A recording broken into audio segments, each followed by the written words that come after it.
भारत की राजनीति के बदले हुए स्थिति और उसका साथ साथ पश्चिम बंगाल में जो राजनीति चल रहे थे पिछले 50 सालों से, पहले 34 साल लेफ्ट फ्रंट और उसका बाद तृणमूल कांग्रेस का जो शासन रहा, पूरा हमारा जो युक्तराष्ट्रीय व्यवस्था है उसको नकार के, उसको डिफाई करके जो राजनीति इतना दिन पश्चिम बंगाल में चला, केंद्र के साथ सहयोग की जगह पर एक संघर्ष अपना लिया, तो हमारा सारे जो डेवलपमेंट था वो ठप पड़ गया था। तो ऐसे ही माहौल पे नरेंद्र मोदी जी के नेतृत्व के ऊपर आस्था रख के भारत की राज्यसभा की 3 सांसद पहले ही तृणमूल कांग्रेस से या संसद पद से आपने इस्तीफा दे दिया था। आज आनुষ্ঠাनिक रूप में वो तीनों, सुखेंदु शेखर राय, श्रीमती सुष्मिता देव, प्रकाश बराई, वो आज भारतीय जनता पार्टी में शामिल हो गया। पश्चिम बंगाल में जो राजनीति चला पिछले 15 साल में, जहां सारे लोकतांत्रिक व्यवस्था को ध्वस्त कर दिया गया था, एक इकोनॉमिक डिजास्टर पश्चिम बंगाल में था। पश्चिम बंगाल की लोगों को वोटाधिकार छीन लिया गया था। इस बार 90% के ऊपर लोग मतदान किया। भय आउट भरसा इन, प्रधानमंत्री जी का जो जनता के सामने जो वादा था, लोग उसका ऊपर आस्था रखा। और हमारा ये 3 सांसद जो दिग्गज है, जिसका परफॉर्मेंस राज्यसभा में सबका जानकारी में है, अब आप मीडिया पर्सन तो और अच्छा जानता है इसके बारे में, ना इन लोगों को ना तरीके से परिचय कराने का कोई जरूरत ही नहीं है। सिर्फ पश्चिम बंगाल नहीं, हमारा जो बाजू वाला जितना सारे राज्य है, चाहे त्रिपुरा, असम, बिहार, जो बीजेपी रूल्ड स्टेट है, उसका डेवलपमेंट है, और उसका साथ साथ अगर पश्चिम बंगाल का आप कंपेयर करें तो ये विजिबल है यह क्या हो रहे थे और क्या होने वाला है। हम लोग जो संकल्प पत्र सामने रखकर इस बार चुनाव पे गए थे, देश की प्रधानमंत्री पूरा जनता के सामने बार बार ये बात कहा कि अभी पश्चिम बंगाल को नया पीढ़ी को एक नया दौड़ में शामिल होना पड़ेगा, और पश्चिम बंगाल को सारा देश के साथ एक साथ चलना पड़ेगा। आप एक बार हम पे मौका दीजिए।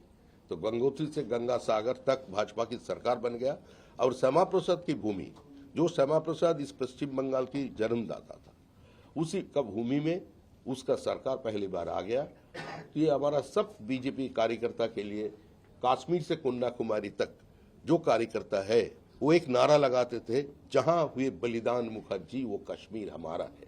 भारत के संविधान के लिए, कश्मीर को भारत में रखने के लिए, और एक निशान एक विधान एक प्रधान के नारे पर जो भारत के संविधान के लिए पहला शहीद हुआ था, वो डॉक्टर श्यामा प्रसाद मुखर्जी था।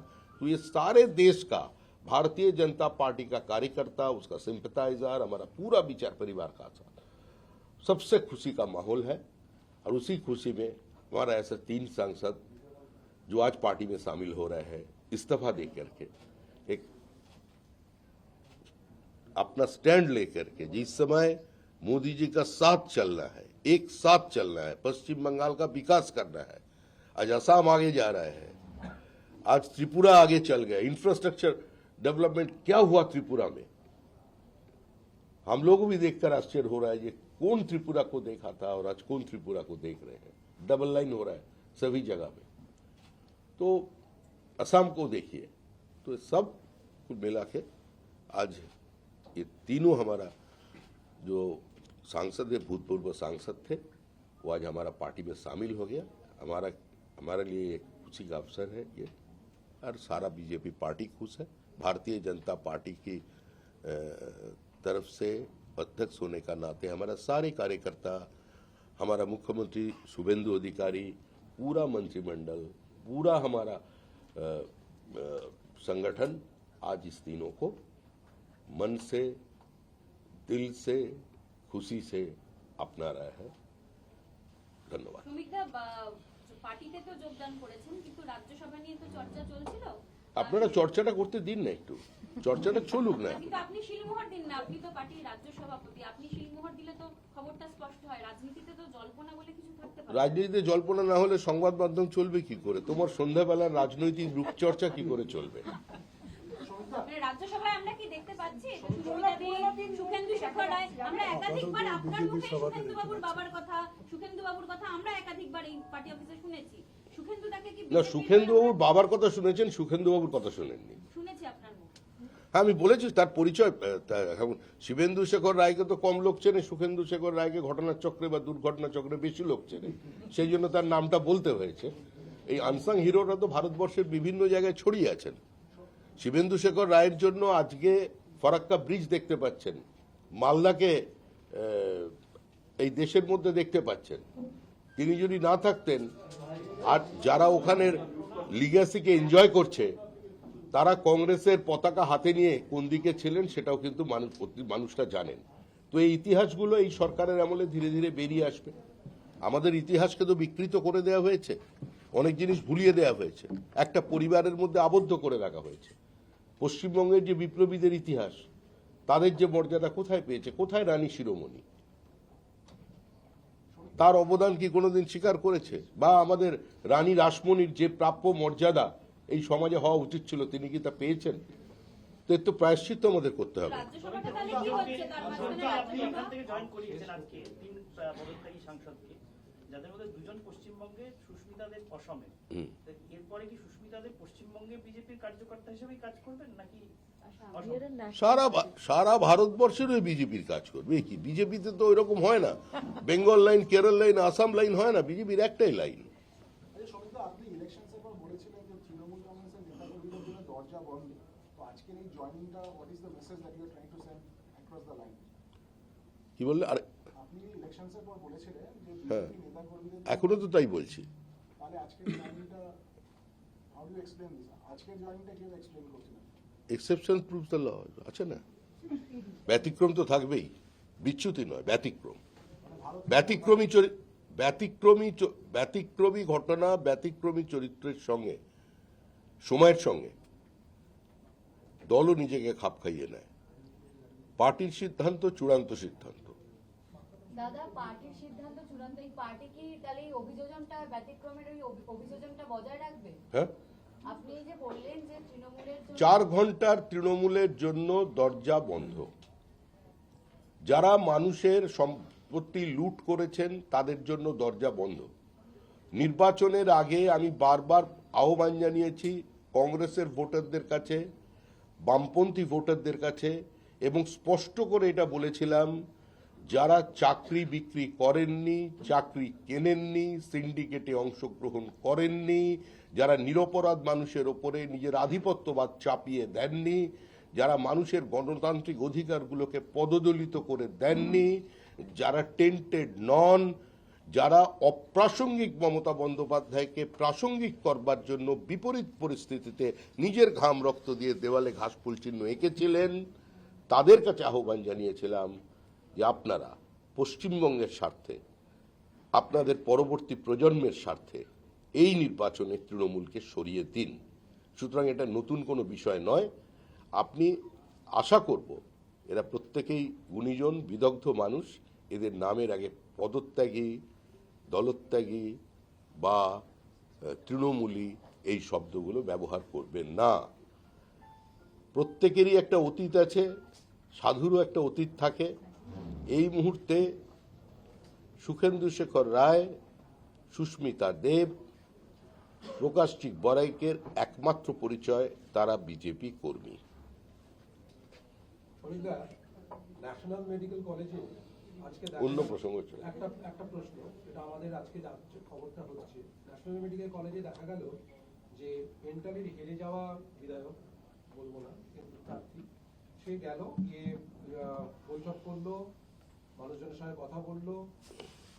তিনি কি কোনো পদে আছেন? আপনি বারে বারে বলছেন যে দল কোথায় কি বৈঠক কে করেছেন আমার সঙ্গে জানা নেই, কিন্তু একজন রাজনৈতিক কর্মী, সে তারও একটা দায়িত্ব থাকে, সমাজের যে কোনো মানুষের দায়িত্ব আছে। আপনিও গিয়ে কারোর সঙ্গে বৈঠক করতে পারেন, কিন্তু এ ধরনের কিন্তু বিধায়ক কিংবা যিনি বিধানসভা নির্বাচনে প্রতিদ্বন্দ্বিতা করেছেন, দুটোর মধ্যে অবশ্যই একটা পার্থক্য থাকে। একজন নাগরিক হিসেবে তিনি যদি বৈঠক করে থাকেন, কারোর সঙ্গে করে থাকেন, আমার জানা নেই করেছেন কিনা। ছবি যদি আপনার কাছে থাকে, সেটা আমি ছবিটা দেখিনি, তাহলে তিনি করতে পারেন। কিন্তু পার্টি কাউকে, যিনি নির্বাচিত জনপ্রতিনিধি নন, তাকে এই মুহূর্তে যদি এই ধরনের কোনো বৈঠক করে থাকেন, এর থেকে বিরত থাকতে বলা হবে। शोभिता, आज जो 3 पूर्व सांसदों ने ज्वाइन किया है बीजेपी, क्या आने वाले दिनों में हम उनको राज्यसभा में देख सकते हैं आप ही की पार्टी का नेतृत्व करते हुए? पियोनों में भी देख सकते हैं आप। कहाँ देख सकते हैं, कहाँ नहीं देख सकते, तो बहुत दूर का बात है। आज के दिन में ये भारतीय जनता पार्टी का सदस्य लिया। सुखेंदु दा एक सवाल है। सुखेंदु दा उठ सकता है। आपके पिताजी हिंदू महासभा के बड़े नेता थे, लेकिन आपने ज्वाइन किया टीएमसी। अब वापस क्या आप उसी धारा में लौटे हैं, तो क्या फील कर रहे हैं? हैंड माइक तो नहीं। आपने जो सवाल किया मुझसे, जिस समय का बात आप कर रहे हैं, वो एक इत्तेफाक था। आज भी जो हो रहा है वो भी इत्तेफाक है। समझ गया क्या बोलना चाहता हूँ? उस समय का जो परिस्थिति था, उस समय राष्ट्रवादी जनता ने डॉक्टर श्यामा प्रसाद मुखर्जी के नेतृत्व में सारे बंगाल में जो कदम उठाए थे, जिसके वजह आज पश्चिम बंगाल बोल के एक भूखंड को हम पिछले 75 साल 80 साल से देख रहे हैं, जी रहे हैं, बस रहे हैं। ये नहीं होता। ये इतिहास में मैं नहीं जाना चाहता हूँ, सबको मालूम है। उसमें मेरे पिताजी का भी थोड़ा सा योगदान था, जो कि हमारे प्रिय नेता, राज्य बीजेपी का अध्यक्ष महोदय सभी भट्टाचार्य ने खुलासा किया मेरे बारे में, मेरे बहन सुष्मिता के बारे में, मेरे भाई प्रकाश के बारे में, तीनों के बारे में उन्होंने ये ऐलान किया कि आज इस वक्त क्षण में हमने बीजेपी पार्टी का हेडक्वार्टर में, बीजेपी पार्टी में हम लोग योगदान किए हैं।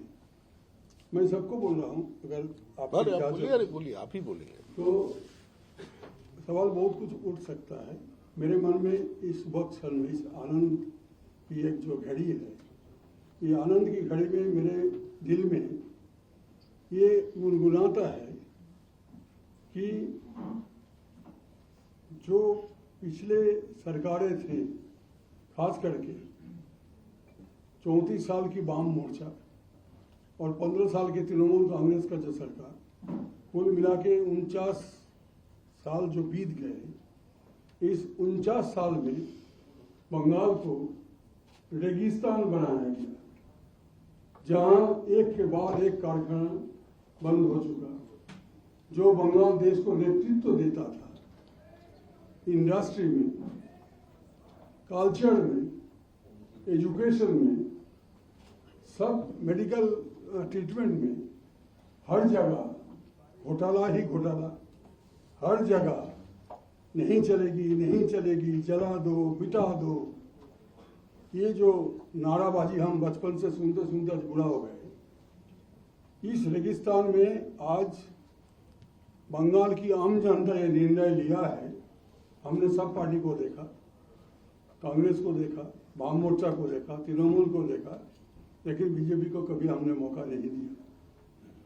इस बार जनता खामोश थे। इसलिए आप लोगों का किसी भी चैनल में कोई वो जो समीक्षा निकालते थे, इस पर कोई समीक्षा नहीं निकला। क्यों नहीं निकला? किसी को पूछा गया, उन्होंने बोला कैसे नहीं निकलेगा। हम आम जनता से पूछते हैं तो कोई जवाब नहीं देते, सब चुपचाप है, खामोश है। ये खामोशी का जो वातावरण पैदा हुआ था, उससे जो लोग हम जैसे 59 साल राजनीति में है, समीक जी भी बहुत दिनों से है, सुष्मिता भी है, तो ये जो खामोशी का भी एक आवाज होता है। ये खामोशी का आवाज जो लोग सुन पाए, जो लोग समझ पाए, वो समझ गए कि क्या होने वाला है। हिंदुस्तान में शायद ही किसी राज्य में 97-96% जो कि हमारे अध्यक्ष जी ने बोला कि पोलिंग हुआ है इस बार। जिस जनता ने 2025 की अप्रैल मई महीना में 42 लोकसभा सीट के अंदर 28 सीटों में तृणमूल को विजयी बनाया। 4 महीना बाद जब आरजी का कांड घटा, सारा बंगाल की आम जनता सड़क पे आ गई, लाखों की संख्या में। ये लोग राजनीति के साथ सब जुड़े हुए नहीं थे, सिर्फ बंगाल में नहीं, सारा हिंदुस्तान में। हिंदुस्तान की बाहर भी जो प्रवासी भारतीय लोग हैं वो भी वीकेंड में अपना प्रदर्शन किया। That was the last warning of the people to the previous government and the chief executive who cannot read the writing on the wall, she is finished, his party is over. तो बेकार चर्चा है, अभी वो सब चर्चा करने से कोई जरूरत नहीं। हम विश्वास रखते हैं, हम अपना एक्सपीरियंस से हमारे मन में जो आज भावना उदय हुआ है कि बंगाल अपने, जो कि सारा हिंदुस्तान को नेतृत्व देता था, रेनेसा इनाम हुआ था, आज़ादी का बाद भी बंगाल सारा हिंदुस्तान को नेतृत्व देता था, वो अपने आप को खींचते खींचते पीछे लाया है, ताकि ऐसे हर समय एक केंद्र विरोधी जिहाद सबके मन में आ गया, सबके मुंह में आ गया, यही राजनीति बन गया। बंगाल का राजनीति का मतलब केंद्र विरोधी। अरे वो केंद्र सरकार कोई भी हो, वो भी जनता की निर्णय से चुनाव में जीत के आए हैं, वो कोई कॉलोनियल गवर्नमेंट नहीं है। उसके खिलाफ हम हमेशा चिल्लाते रहे, केंद्र हमको ये नहीं दे रहा है, वो नहीं दे रहा है, और करते करते एक जैसा कोई सेपरेटेड आइलैंड में हम आ गए, भारत की मैप से हम लोग थोड़ा बाहर आ गए, ऐसा महसूस होने लगा बहुत दिनों से। तो ये से सारे आम जनता का ये भावना उदय हुआ कि हम क्या भारत के बाहर है क्या। हमेशा हर दूसरे राज्यों में शासक और विरोधी दोनों एक साथ केंद्र सरकार के पास जाते हैं अपने राज्य की उन्नयन के लिए, प्रगति के लिए, कोई कर्मसूची के लिए रूपायित करना है, वास्तवायित करना है, इसके लिए। और हमारे यहाँ हम कितना ज्यादा केंद्र विरोधी है ये दिखाने के लिए कभी बंद, कभी हड़ताल, कभी जुलूस, कभी कुछ, ये हमारे बच्चे 3 जनरेशन बर्बाद हो गया बंगाल का। 3 जनरेशन बर्बाद हो गया, जिनके पास कुछ उनका अपॉर्चुनिटी था वो बंगाल से भाग के बाहर चले गए। ये वृद्धाश्रम बन गए हमारा सारे राज्य। अभी भी आप प्रधानमंत्री नरेंद्र मोदी जी, जिन्होंने विकसित भारत का जो निर्देश दिग्दर्शन किया है, मार्गदर्शन दिया है, इसमें इस राह पे चलने के लिए जब हिंदुस्तान के अधिकांश राज्य सामने आए और नरेंद्र मोदी जी को इस विकसित भारत की कर्मसूची को अपनाया, उस समय भी हम चोरी में व्यस्त थे। लुटेरा लोगों को हम मदद दे रहे थे, रेपिस्ट लोगों को हम मदद दे रहे थे। तो ये सरकार तो जाने वाला है। इसलिए आज नरेंद्र मोदी जी, अमित शाह जी जो बंगाल के बारे में जो निर्णय लिया वो सही निर्णय था कि चुनाव होगा, SIR होना चाहिए। इसमें बहुत पानी है, इसमें वोटर लिस्ट में ये पानी को निकाल के दूध का दूध, पानी का पानी हो जाना चाहिए। चुनाव आयोग ने किया और 2.5 लाख आधा सेना तैनात करके, जो हमारे अध्यक्ष जी ने अभी भी बताया कि बंगाल की आम जनता को जो वोटाधिकार उसको वापस दिया है। नहीं तो 150-200 सीट पे तो रिगिंग होता था हमेशा। तो वहां से ये बंगाल को मुक्त किया, भय मुक्त किया। और अभी जो सरकार शुभेंदु जी के नेतृत्व में आया है, जैसे कि श्रमिक जी और उनके जो साथी लोग हैं, पदाधिकारी है, शुभेंदु जी मुख्यमंत्री, उनका दूसरे मंत्री लोग हैं, मंत्रिमंडल में जो लोग हैं, संकल्प पत्र की जो है उसमें उसके हिसाब से उन लोग काम बहुत जल्दी से शुरू किया। रुकावट भी आ रहा है, ऐसा नहीं है कि बाधा डालने का आदमी सब मिट गया। वो लोग भी है और बाधा डालेगा, रुकावट डालेगा, लेकिन उसको फिक्र नहीं करना चाहिए किसी को, क्योंकि यहाँ जनता के राज कायम हुआ है। श्रमिक जी ने बताया, शुभेंदु जी ने भी बताया, ये आम जनता का सरकार है, किसी व्यक्ति का नहीं। और विकसित भारत बनेगा। बंगाल को फिर से अगर इस रेगिस्तान में कोई ओएसिस बनेगा, मरुद्यान अगर बनता है, तो मेरे विचार से वही सबसे बड़ा काम होगा इस वक्त बंगाल के लिए। সুস্মিতা দিকে আবার একটা প্রশ্ন রয়েছে। সুস্মিতা ওটা দিদি, ধরো। আপনি তো এতদিন ধরে মমতা বন্দ্যোপাধ্যায়কে প্রত্যক্ষ করেছেন, একের পর এক ধর্ষণের ঘটনা এখানে ঘটেছে, বিজেপিতে আজকে আপনি যোগ দিলেন, কোন কারণটা বিজেপির প্রতি আপনাকে আকৃষ্ট করলো? মমতা বন্দ্যোপাধ্যায়ের ঔদ্ধত্য, তার মহিলাদের প্রতি অসম্মান, নাকি বিজেপি, নরেন্দ্র মোদী, সমীপ ভট্টাচার্যদের উন্নয়নের কথা, রাজ্যে ক্ষমতায় আসা, কোন কারণটা আপনাকে বিজেপিতে আসার জন্য অনুপ্রাণিত করলো আজকে?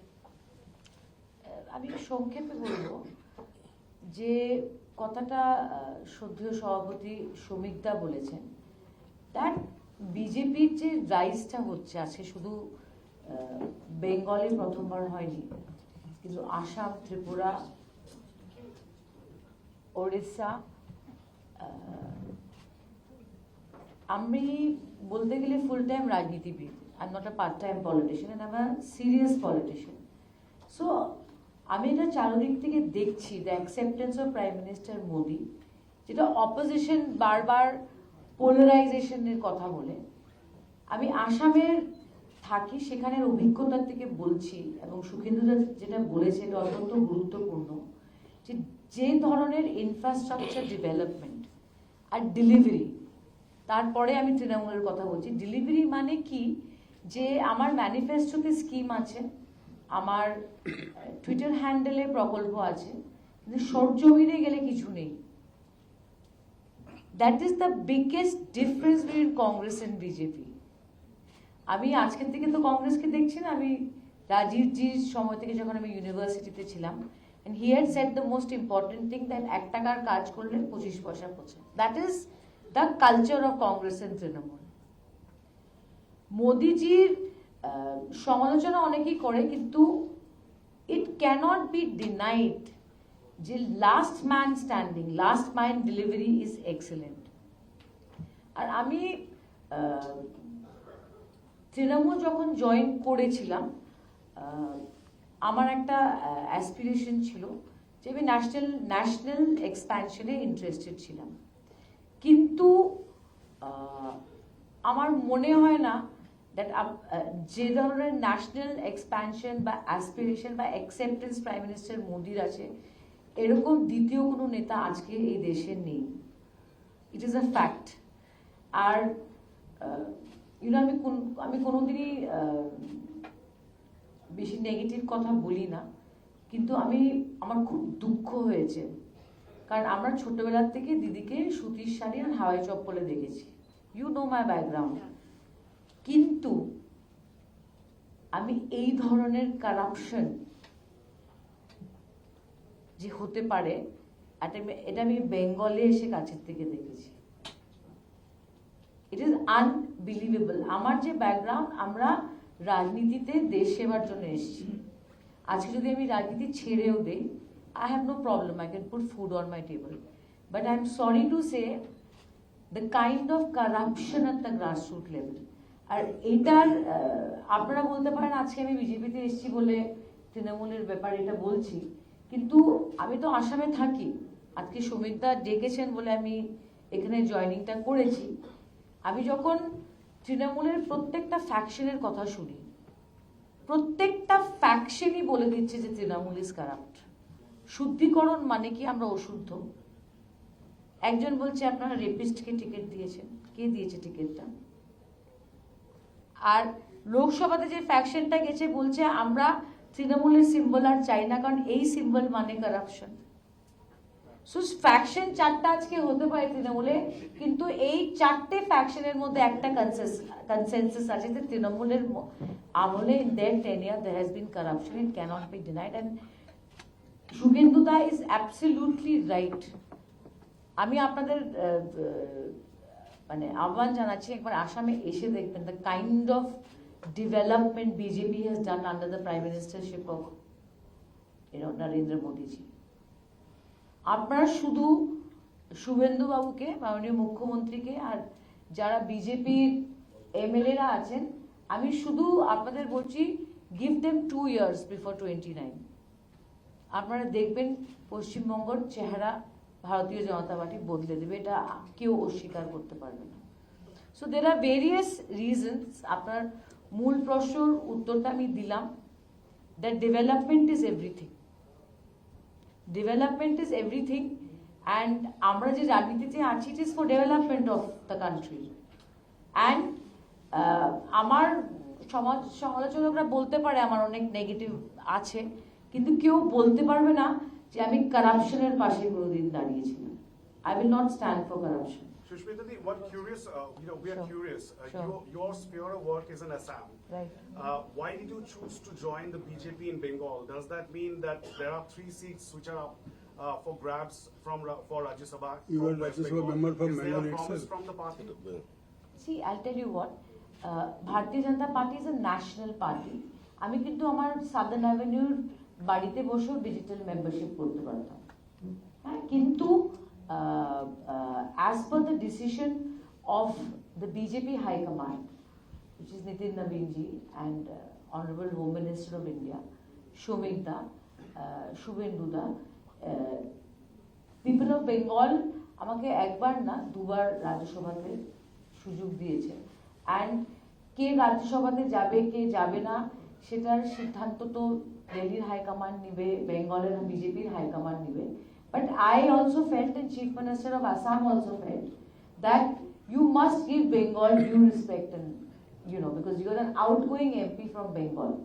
So I am here not in expectation of Rajya Sabha, but I am here as an outgoing MP of Bengal. I hope that answers. Shamik da, अगर थोड़ा सा Shamik da टिकट बताएं। अगर मिलता है आप लोगों तीनों को, तो आप लोग क्या लड़ेंगे चुनाव? 24 जुलाई को चुनाव होना है। हाइपोथेटिकल है। देखिए, ये तो हाईकमान का डिसीजन होता है, ये तो दादा डिसाइड करेंगे। Shamik da, थोड़ा सा अगर बताएं, राज्य सभा का 3 सीट है। अरे प्रश्न अगर से शुरू होता है तो पीछे पीछे मगर भी चला है, और अगर मगर में चक्कर में मैं फंसना नहीं चाहता हूँ। আমরা আসলে কিন্তু জিজ্ঞাসা করছি না, সরাসরি জিজ্ঞাসা করছি, 3 জন রাজ্যসভার প্রার্থীকে আমরা এই মুহূর্তে দেখতে পাচ্ছি।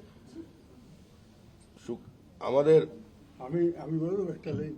সুখেন্দুদা বলার সময় এটা খুব সুন্দর শব্দ বলেছেন হিন্দিতে, নিস্তব্ধতার শব্দ। তা আপনার নিস্তব্ধতার মধ্যে একটা শব্দের জন্য অপেক্ষা করুন।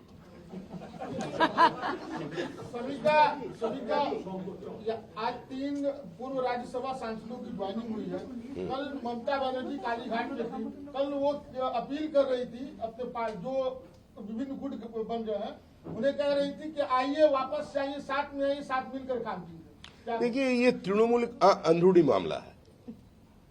अभी तो इस टेबल पे आप तृणमूल के बारे में कुछ पूछ ही नहीं सकते, इसलिए ये तीनों ने अभी भारतीय जनता पार्टी में शामिल हो गया, हमारा परिवार की सदस्य बन गया।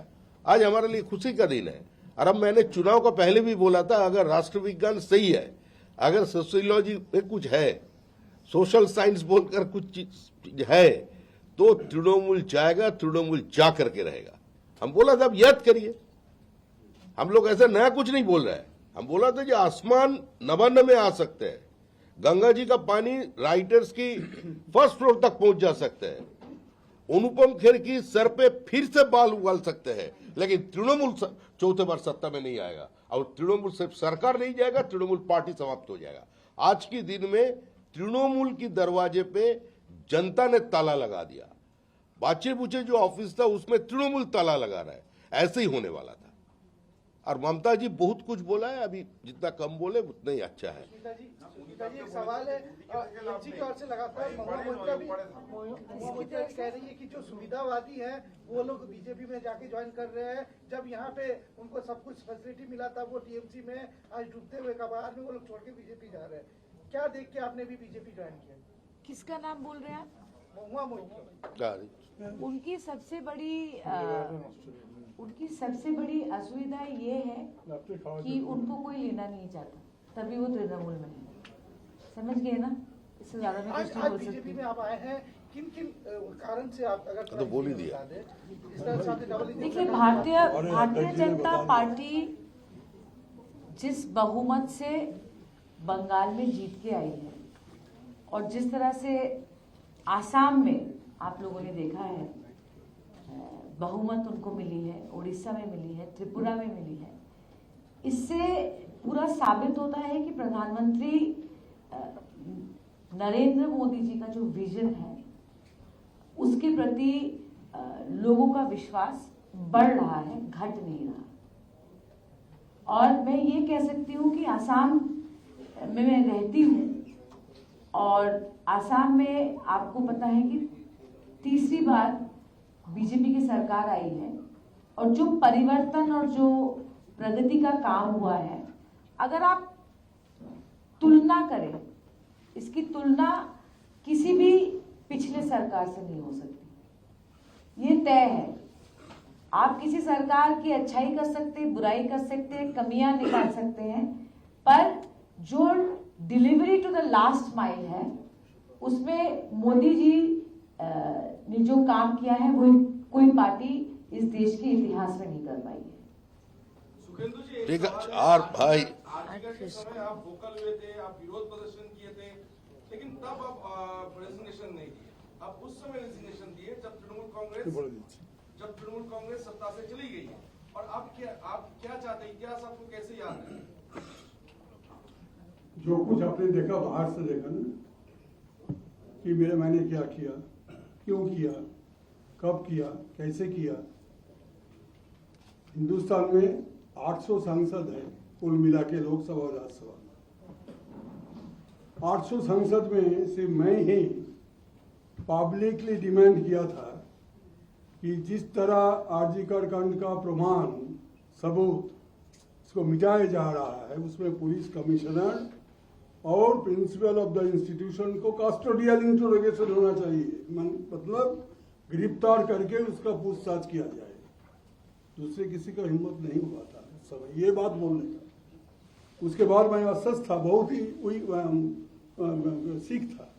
एक दिन में 2 बार हमको बुलाया गया लाल बाजार पे नोटिस देके।